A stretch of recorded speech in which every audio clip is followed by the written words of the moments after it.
நிறைய பாட்டுலயுமே கேள்விப்பட்டிருப்போம். தந்தையின் முத்தம் வந்து ரொம்ப சிறப்பு அப்படின்னு சொல்லிட்டு. ஃபர்ஸ்ட் கிஸ் ஞாபகம் இருக்கா? 2 பேருக்கும் நீங்க குடுத்தது முதல் இவங்க முத்தம். பொறந்தவுனே 2 பேருமே பொறந்தவுனே அழகா நெத்தியில ஓகே, வந்து அவங்கள வெல்கம் பண்ணதே வந்து கிஸ்ஸோட தான். ஓகே. இப்பவும் வந்து காலைல தூங்கி எந்திரிச்ச உடனே, ஃபர்ஸ்ட்டு எங்கேயாவது தூங்கி எந்திரிச்சுட்டு அப்படியே ஆடிட்டே வருவானுங்க அந்த பாத்ரூம் போறதுக்கு. அப்ப எங்கனாலும் நிறுத்தி, அப்படி அழகா இப்படி திருப்பி, அப்படி ஒண்ணு குடுக்காம வந்து பொழுது தொடங்கவே தொடங்காது 2 பேருக்குமே. So okay. அழகா அந்த நெத்தி கிஸ் வந்து அதுக்கு லிமிட்டே கிடையாது.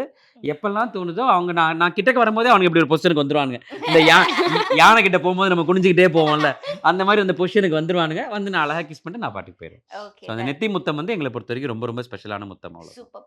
டாடி வந்து நாங்க டாடியோட எல்லா விஷயமும் பார்த்துருக்கோம். அவரோட அப்ஸ், டவுன்ஸ் எல்லாமே நாங்க எல்லாருக்குமே தெரியும். ஸோ டாடி வந்து டவுனா இருந்தார் அப்டின்னா, வாட் வில் ஹி டூ? உங்களுக்கு அது தெரியுமா? அது என்ன பண்ணுவாரு அப்டின்னு சொல்லிட்டு? ம். எனக்கு தெரியும், எனக்கு தெரியும். வந்துட்டு ஷூட் முடிஞ்சிருக்கும். ஷூட் முடிச்சுட்டு அப்படியே உள்ள வந்துட்டு